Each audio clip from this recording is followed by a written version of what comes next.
सुप्रभात बच्चों, मैं अंजना सोनी कक्षा 5वीं की ई कक्षा में आपका पुनः स्वागत करती हूँ। तो बच्चों, आज हम पढ़ेंगे हिंदी व्याकरण से ही पाठ 9 क्रिया। अगर हम साधारण बोलचाल की भाषा में लें तो क्रिया का अर्थ होता है काम या कार्य, अर्थात हम जो भी काम करते हैं जैसे खेलना, पढ़ना, लिखना, चलना, कूदना, बोलना, खाना, पीना, दौड़ना, यह सब आपका क्रिया के अंतर्गत ही आएगा। तो इस प्रकार से क्रिया की परिभाषा हो जाएगी जिन शब्दों से किसी काम के करने या होने का पता चलता है, उन शब्दों को हम क्रिया कहते हैं। तो बच्चों, एक बात आप विशेष ध्यान देंगे कि वचन, लिंग और कारक में परिवर्तन होने पर क्रिया का रूप में भी परिवर्तन आ जाता है। जैसे अगर हम वचन बदलने पर उदाहरण लें तो इस उदाहरण जैसे लड़की पुस्तक पढ़ रही है। अब इसका हम यदि वचन में बदलाव करेंगे तो लड़कियां पुस्तक पढ़ रही हैं। ठीक है।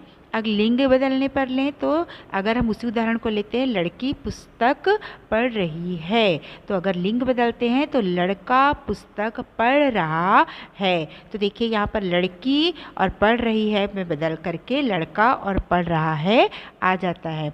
वैसे कारक के बदलने पर सीता ने दूध पिया, तो कारक बदलेंगे अगर सीता दूध पी रही है। तो इस प्रकार से वचन, लिंग और कारक में परिवर्तन आने से क्रिया का रूप भी परिवर्तित हो जाता है। अब बच्चों, क्रिया का मूल रूप को ही हम धातु कहते हैं। क्रियाओं के विभिन्न रूपों में जो अंश समान रूप से होता है उसे हम धातु कहते हैं।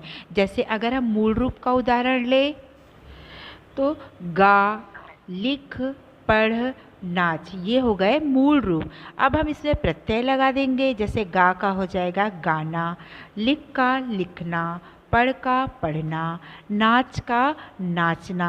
यह सब आपके मूल रूप से प्रत्यय लगने पर धातु रूप में परिवर्तित हो गए हैं। तो यह रहा बच्चों आपका क्रिया। अब हम देखेंगे क्रिया के भेद। तो बच्चों, क्रिया के दो भेद होते हैं। पहला होता है सकर्मक क्रिया और दूसरा होता है अकर्मक क्रिया। सकर्मक क्रिया जैसा कि सुनने में ही समझ में आ रहा है। स का अर्थ होता है साथ। ठीक है। मतलब अकर्मक का कर्म के, अर्थात सकर्मक का अर्थ हो गया कर्म के साथ। तो इस प्रकार से कर्म के साथ जो क्रिया होती है उसे हम सकर्मक क्रिया कहते हैं, या कह सकते हैं कि जिस क्रिया का कर्म होता है वह सकर्मक क्रिया कहलाती है। जैसे उदाहरण देखेंगे, दुकानदार आइसक्रीम बेच रहा है। तो इस उदाहरण में देखिए, दुकानदार हो गया आपका कर्ता और बेच रहा है हो गई क्रिया। अब उसका काम क्या बेच रहा है, यहाँ पर क्या लगाने पर हमको उत्तर मिलता है। तो जैसे क्या बेच रहा है बच्चों, यहाँ पर दुकानदार आइसक्रीम, तो आइसक्रीम बेचना उसका कर्म हो गया, आइसक्रीम कर्म हो गया।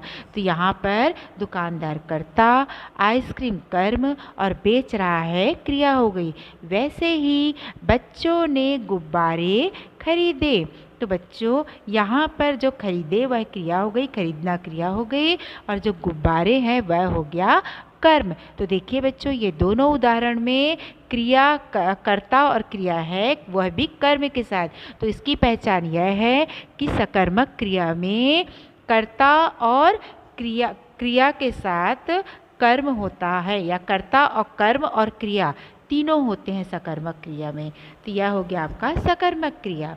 अब एक पहचान और भी है सकर्मक क्रिया की कि हम वाक्य में क्या या किसे लगाकर प्रश्न पूछते हैं तो उसका हमको उत्तर मिल जाता है, तो वहाँ पर सकर्मक क्रिया होती है।